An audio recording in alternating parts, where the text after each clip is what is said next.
በስመ አብ ወወልድ ወመንፈስ ቅዱስ አሐዱ አምላክ አሜን። ነገረ አበው መግቢያ።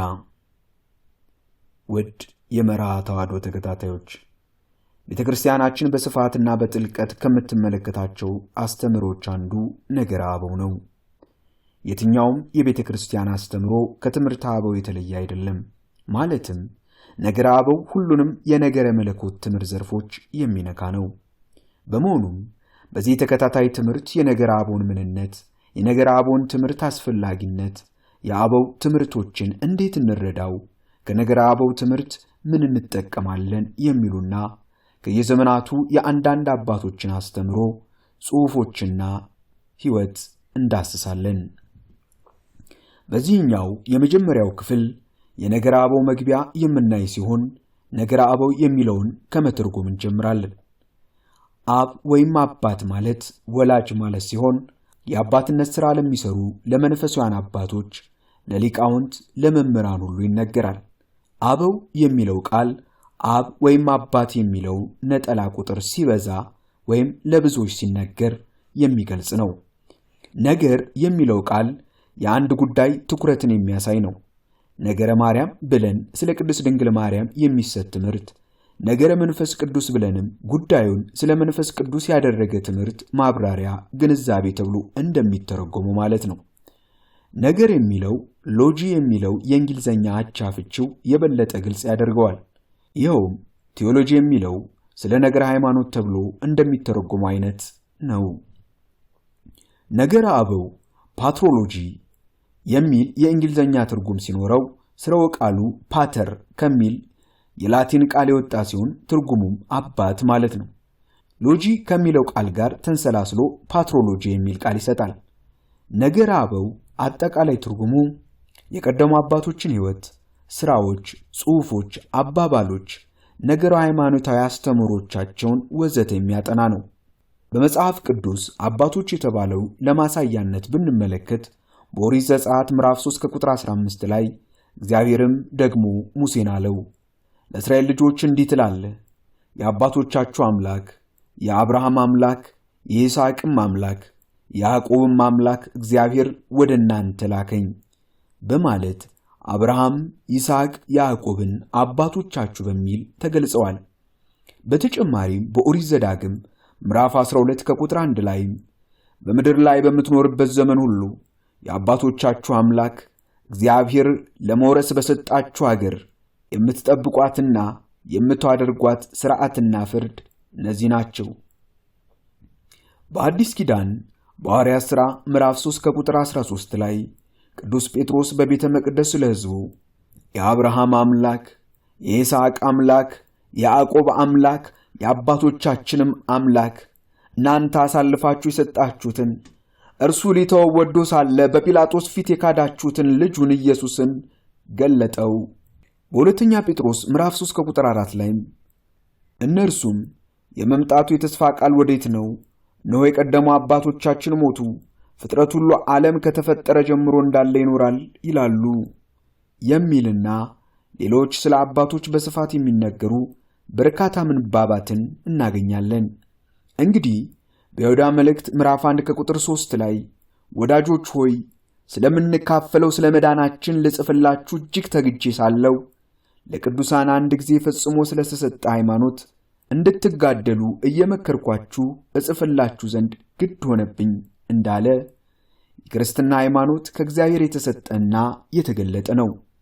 እግዚአብሔር ሊገልጸው የወደደውን ምስጢር በነቢያት እየተገለጠ መጥቷልና በዕብራውያን ምዕራፍ 1 ከቁጥር 1 ላይ ከጥንት ጀምሮ እግዚአብሔር በብዙ አይነትና በብዙ ጎዳና ለአባቶቻችን በነቢያት ተናገረ እንዲል ቅዱስ ጳውሎስ ወደ ገላትያ ሰዎች በጻፈው መልእክቱ ምዕራፍ 4 ከቁጥር 4 ላይ ነገር ግን የዘመኑ ፍጻሜ ወይም ቀጠሮ በደረሰ ጊዜ እግዚአብሔር ከሴት የተወለደውን ከሕግም በታች የተወለደውን ልጁን ላከ እንዳለ የተስፋ ዘመን እንደተፈጸመ እግዚአብሔር ወልድ በተለየ አካሉ ከቅድስት ድንግል ማርያም ፍጹም ሰው ሆኖ ለሰው ልጅ የሚያስፈልገውን ምስጢር ገልጾ ድህነትን ፈጸመ። የድህነታችን ብስራት ወይም ወንጌል እንዲሰብኩ በዋለበት እየዋሉ ባደረበት እያደሩ ያስተማራቸውና የሚሰራውን ያዩ የዓይን ምስክሮች የሆኑ ሐዋርያትን በማቴዎስ ወንጌል ምዕራፍ 28 ከቁጥር 19 እስከ 20 ላይ እንደምናነበው እንግዲህ ሂዱና አሕዛብን ሁሉ በአብ በወልድ በመንፈስ ቅዱስ ስም እያጠመቃችኋቸው ያዘዝኳችሁንም ሁሉ እንዲጠብቁ እያስተማራችኋቸው ደቀ መዛሙርት አድርጓቸው፣ እነሆም እኔ እስከ ዓለም ፍጻሜ ድረስ ሁልጊዜ ከእናንተ ጋር ነኝ ብሎ ወደ ዓለም ላካቸው። ቅዱሳን ሐዋርያት በአገልግሎታቸው ያጋጠሟቸው ፈተናዎች ሁልጊዜ ከእናንተ ጋር ነኝ ባላቸው በአምላካቸው ኃይል ድል እየነሱ ወንጌልን ለዓለም ሰበኩ።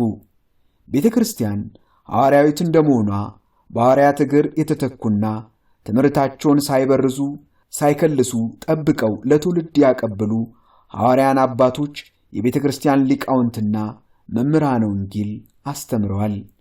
ምንም እንኳ ከፍ ብለን እንደተመለከትነው አባቶች የምንላቸው አስቀድሞ በሕገ ልቦና ጀምረው የነበሩ መሆናቸውን ብናነሳም የዚህ የተከታታይ ትምህርት ትኩረት የሚሆነው ከሐዋርያት በኋላ በተነሱ የቤተ ክርስቲያን ሊቃውንት ላይ ይሆናል። ይኸውም በቃልና በጽሑፍ የሰጧቸውን ሐዋርያዊ ትውፊት ወይም አፖስቶሊክ ትራዲሽን የጠበቁ ከመናፍቃን እየጠበቁ የቀናችውን ሃይማኖት ያወረሱ መጽሐፍትን የተረጎሙ ድርሳናትን የደረሱ በሕይወታቸውና በትምህርታቸው ቤተ ክርስቲያን የመሰከረችላቸውን አበው በአጠቃላይ የቤተ ክርስቲያንን ትምህርትና ሕይወት ለትውልድ የሚያስተላልፉበት መንገድ በትምህርታቸውና በሕይወታቸው በቃለ ወንጌል ይኖሩ ሌሎችን እንዲቀበሉት ባስተማሩት ቅዱሳን ላይ ትኩረትን እናደርጋለን። በነገረ አበው ሊቃውንት ዘንድ ዕውቅና ለመስጠት የሚከተሉትን መስፈርቶች ታሳቢ ያደርጋሉ።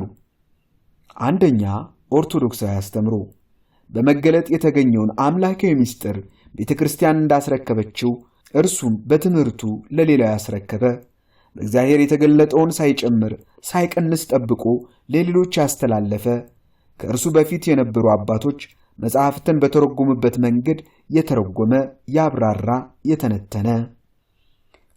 ሁለተኛ፣ የሕይወት ቅድስና ኦርቶዶክሳዊውን አስተምሮ ከሕይወት ነጥሎ ማየት አይቻልም።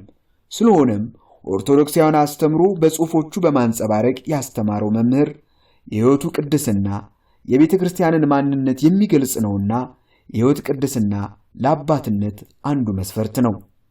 ሦስተኛ፣ ቀደምትነት። ይህ ማለት ኦርቶዶክሳዊ አስተምሮና የሕይወት ቅድስናው በሁሉም ዘንድ የተመሰከረለት ጥያቄ የማይነሳበት መሆኑን ለማረጋገጥ ያስችላል። አንዳንድ ሊቃውንት እስከ ጉባኤ ኬልቄዶን የነበሩትን ሲጠቅሱ፣ ሌሎች ደግሞ እስከ 8ኛው ክፍለ ዘመን ነው የሚሉ አሉ። አራተኛ፣ ድርሳናትን የጻፈ ቤተ ክርስቲያን በተለያዩ ዘመናት ያጋጠሟትን እንግዳ ትምህርቶችን ተቃውሞ ወይም ክርስቲያኖች የቤተ ክርስቲያን ትምህርትን እንዲረዱ ጽሑፎችን የጻፈ። ነገረ አበው በዘመን በቋንቋ በቦታና በሥራዎች ከፋፍሎ ማጥናት ይቻላል። በዘመን ስንል ብዙ ሊቃውንት ነገረ አበውን ቅድመ ኒቅያ፣ ጊዜ ኒቅያ፣ ድኅረ ኒቅያ ብለው ሲያጠኑ፣ ሌሎች ደግሞ በክፍለ ዘመን ማለትም ከመጀመሪያው እስከ 3ኛው ክፍለ ዘመን፣ ከመጀመሪያው 4ኛ ክፍለ ዘመን እስከ 5ኛ አጋማሽ፣ ከ5ኛ ክፍለ ዘመን በኋላ በማለት ያጠናሉ። ከዚህም በተለየ መልኩ ከ1ኛ እስከ 6ኛ መቶ ክፍለ ዘመንና ከ6ኛ መቶ ክፍለ ዘመን በኋላ ብለው በሁለት በመክፈል የሚያጠኑም አሉ። በቋንቋ በግሪክ፣ በላቲን፣ በሲሪያ፣ በአርመን፣ በኮፕቲክ፣ በግዕዝ በማለት አባቶች ባስተማሩበት ድርሰታቸውን በጻፉበት ቋንቋም ማጥናት ይቻላል። በቦታ አባቶች በተወለዱበት ባስተማሩበት ወይም ተሹመው ባገለገሉበት ቦታ የአንጾኪያ፣ የእስክንድሪያ፣ የቀብዶቅያ ወዘተ ተብለው ይጠራሉ። በሥራ አንድ አባት በተለየ ትኩረት የሚያደርግበት የቤተ ክርስቲያን ጉዳይ ይኖራል። አንዳንድ አባቶች ሥርዓተ ቤተ ክርስቲያን ላይ፣ ሌሎች ዕቅበተ እምነት ላይ ወይም አፖሎጄቲክስ፣ ሌሎች ደግሞ የመጽሐፍ ትርጉም ማብራሪያ ላይ ትኩረት ያደርጋሉ። በመሆኑም በሥራቸው ከፍሎ ማጥናት ጥናቱን ቀላል ያደርገዋል። ይህም ማለት ግን ትኩረት ያደረጉበትን ለመጥቀስ እንጂ ሌሎች ትኩረቶች አይደሉም ማለት እንዳልሆነ ልብ ሊባል ይገባል። እግዚአብሔር ቢፈቅድ በቀጣይ ዝግጅታችን የነገረ አበው ትምህርት አስፈላጊነት የሚል ርዕስ ይዘን ቀርባለን። ቻናሉን ለብዙሃን ይደርስ ዘንድ ሼር፣ ሰብስክራይብ፣ ላይክ በማድረግ አገልግሎቱን ይደግፉ ዘንድ በትህትና እንጠይቃለን። ስብሐት ለእግዚአብሔር ወለወላዲቱ ድንግል ወለመስቀሉ ክቡር። ይቆየን።